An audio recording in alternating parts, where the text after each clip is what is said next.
The Anunnaki are a group of gods that appear in ancient Sumerian, Babylonian, and Akkadian mythology.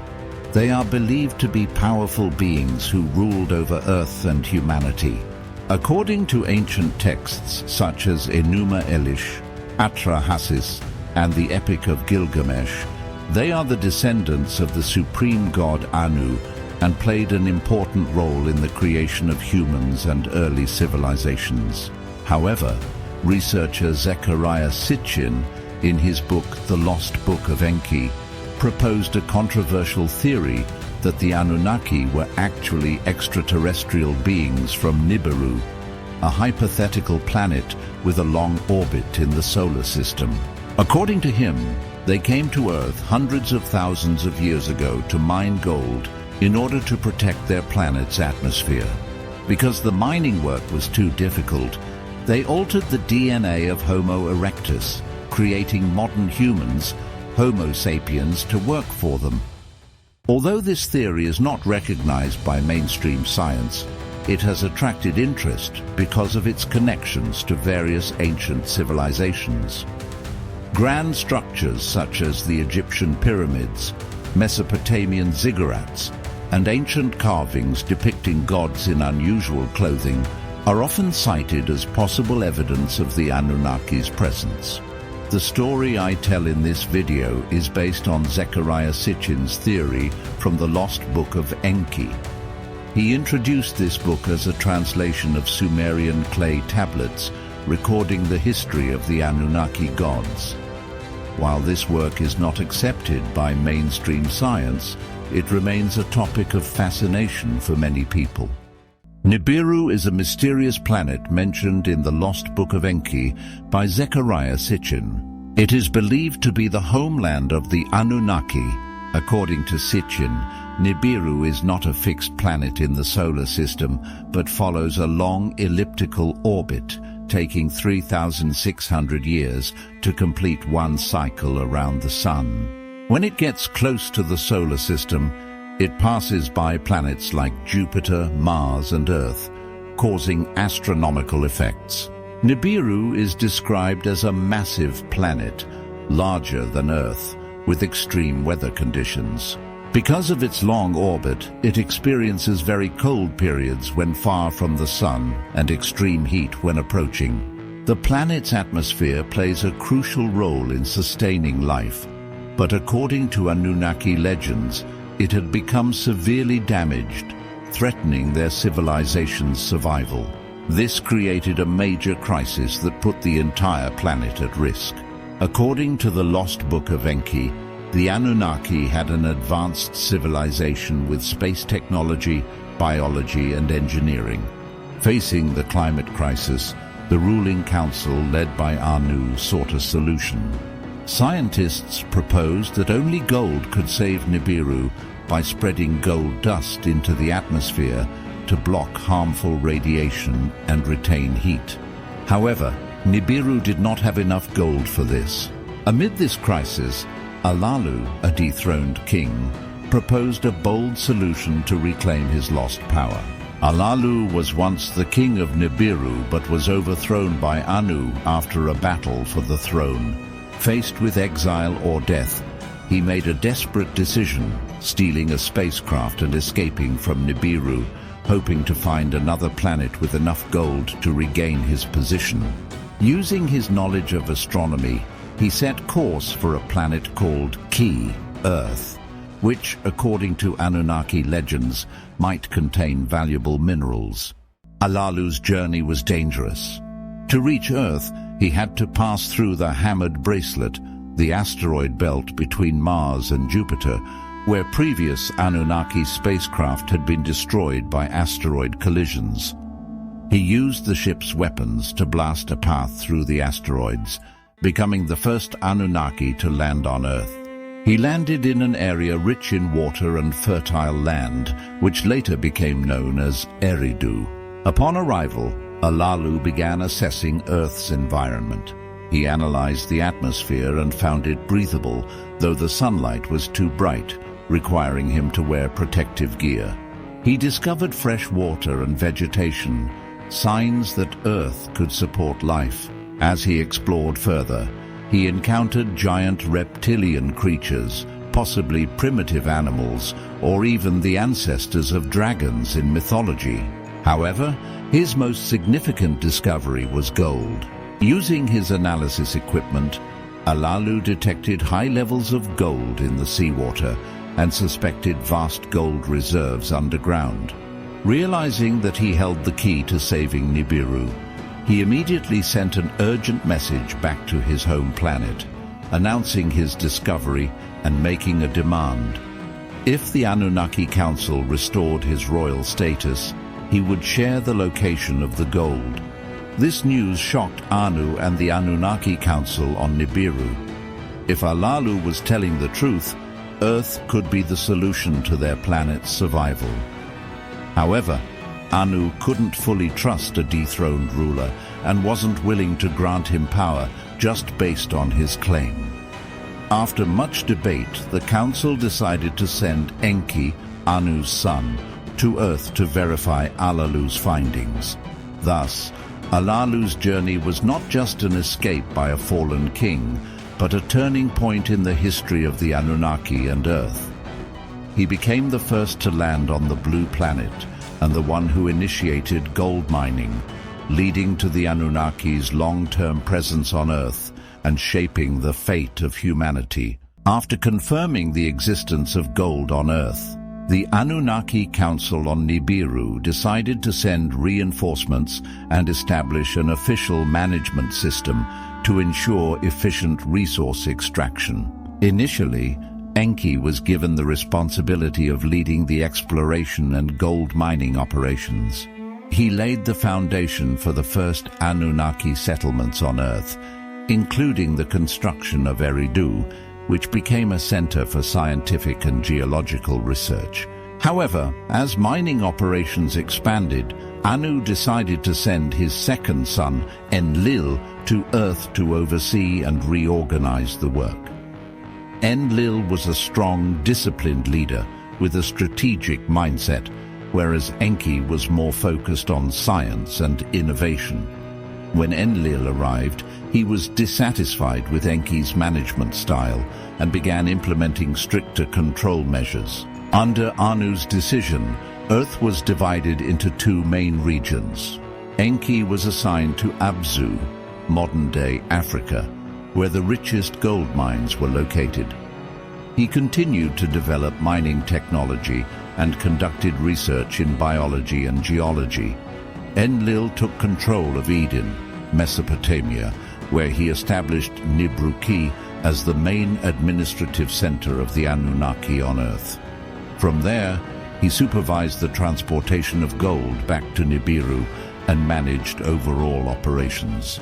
At first, this arrangement was meant to maintain stability, but instead, it fueled deeper conflicts between the two brothers.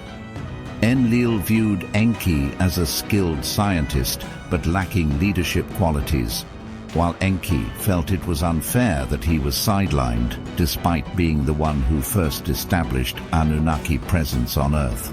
The differences in their leadership styles quickly turned into a power struggle. Enlil wanted full control over Earth's operations, while Enki sought to maintain autonomy in Abzu. The rivalry became even more apparent when Enlil attempted to limit Enki's influence, while Enki worked to expand his research and build his own loyal following. While Enki and Enlil were locked in a power struggle, another figure was also trying to reclaim his position, Alalu, the dethroned king of Nibiru. Alalu was the first to discover gold on Earth, but as Enki and Enlil took over, his influence gradually faded. Unwilling to accept his fate, Alalu decided to challenge Anu once again for the throne of Nibiru. According to Anunnaki tradition, a one-on-one duel would determine who was worthy to rule. The battle between Alalu and Anu took place, but once again, Alalu was defeated. However, this time he was not executed, but instead exiled to Lamu, Mars. Lamu was a harsh and barren planet with dry conditions and little chance for survival. Alalu was left there alone, and not long after he died in isolation. His most loyal follower, Anzu, was also punished for defying Enlil. However, instead of execution, Anzu was assigned a special task: to build a way station on Lamu to assist in the transportation of gold from Earth to Nibiru. With the help of a small group of Anunnaki, Anzu transformed Lamu into an important base, where spacecraft could refuel before continuing their journey back to Nibiru.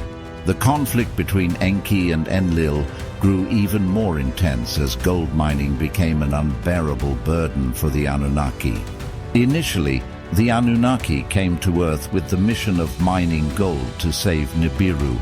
However, the work was extremely exhausting and lasted for thousands of years, especially for those assigned to the gold mines in Abzu, modern-day Africa.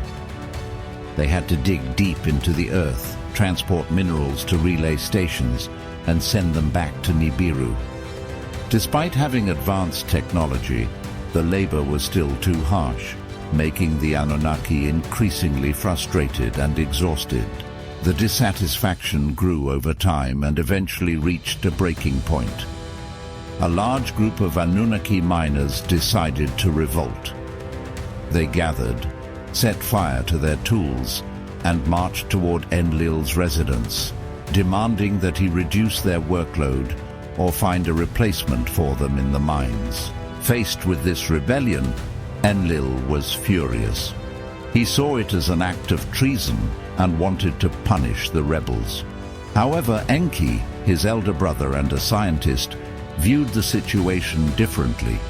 He believed that the uprising was not the Anunnaki's fault, but rather the result of harsh labor conditions.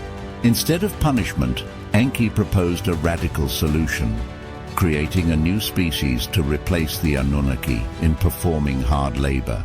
Enki believed that Earth already had many living creatures, and instead of creating an entirely new species from scratch, they could modify and enhance an existing one to suit their needs. During his research, he discovered Homo erectus, a primitive species that had existed on Earth, but was still far less advanced than the Anunnaki. Enki proposed combining Anunnaki DNA with Homo erectus DNA to create a more intelligent species, one that could understand commands and perform labor. However, genetic modification was not a simple task. To achieve this, he needed the help of Ninmah, a goddess of medicine and a skilled scientist in biology and healing. Enki and Ninmah began conducting genetic experiments. At first, many attempts failed. The creatures they created were either unintelligent or incapable of reproduction. After multiple trials, they finally succeeded in creating Lulu, also known as the primitive worker, the first version of humanity. Lulu possessed enough intelligence to follow orders and perform labor, but remained entirely dependent on the Anunnaki. At first, humans were used as labor slaves in the gold mines. They helped the Anunnaki reduce heavy labor, and gradually their numbers increased. However, another problem arose. Humans could not reproduce, meaning the gods had to continuously create new generations to replace the workforce. This made Enki think that if humans could reproduce on their own, they would no longer need to rely on the gods to continue existing. Despite opposition from Enlil, Enki secretly modified human DNA, allowing them to reproduce. This was a significant turning point because it transformed humans from completely dependent beings into a species capable of surviving independently. As their population grew, they were no longer confined to gold mining areas, but began expanding into larger settlements. The development of humanity also caused division among the gods on how to control them. Marduk, Enki's son, saw human potential and wanted to use them to build a civilization under his rule. He began teaching them astronomy, construction, and social organization, turning them into his followers. This angered Enlil, who believed that humans should only be slaves and should not have the freedom to think or learn. From this point, humans were no longer just labor tools, but became part of a larger conflict among the gods, as different Anunnaki factions began to fight for control over humanity. The consequences of this decision would open a new era where humans were not just slaves, but gradually became a crucial factor in the wars among the gods on Earth. As the Anunnaki expanded their influence on Earth, two main bloodlines, Enkis and Enlils, began to establish their own power centers, leading to deepening conflicts. Enlil, the legitimate son of Anu, was given control over Mesopotamia, where the most important administrative and religious centers of the Anunnaki were located. Under Enlil's command was Ninurta, his son, who acted as a god of war, responsible for protecting cities and maintaining order. Additionally, Inanna, Enlil's granddaughter and the daughter of Nanna, Sin, controlled Sumer and Akkad, where she sought to expand her power. Meanwhile, Enki, Enlil's half-brother, was assigned Abzu, modern-day Africa, the region containing the most crucial gold mines. His son Marduk ruled over Egypt, where he was worshipped under the title Ra. Initially, this division helped maintain order among the Anunnaki, but Marduk's ambitions soon led to major conflicts. As the firstborn son of Enki, Marduk was dissatisfied that Inanna had her own territory, while he remained under his father's influence. Seeking greater power, he declared that he was the rightful supreme god of Earth. Marduk had previously been defeated in the Pyramid War in Egypt, but upon his return, he proclaimed Babylon as his new center of power, directly challenging Enlil and his loyal gods. This enraged Inanna.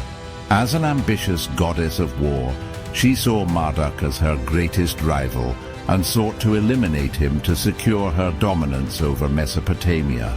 Tensions escalated as Ninurta, Enlil's son, joined the battle to protect his father's interests. The great cities of the Sumerian civilization became battlegrounds, and the gods continuously fought for control over key territories. The war dragged on with no decisive victory, and in the end, the Anunnaki made the fateful decision to use weapons of mass destruction to end the conflict. Around 2024 BCE, a devastating attack struck the Middle East. Major cities of the Sumerian civilization, Ur, Nippur, and Eridu, were completely destroyed, and a deadly wind swept across the land, killing everything in its path.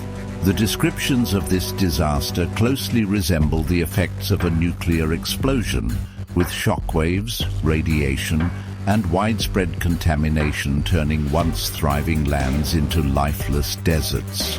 The consequences of this war were catastrophic. Not only were many cities obliterated, but the power of the Anunnaki on Earth was permanently weakened. They realized that the war had gone too far and that the damage was irreversible. Humanity, once devoted to the Anunnaki as supreme gods, began to lose faith in them.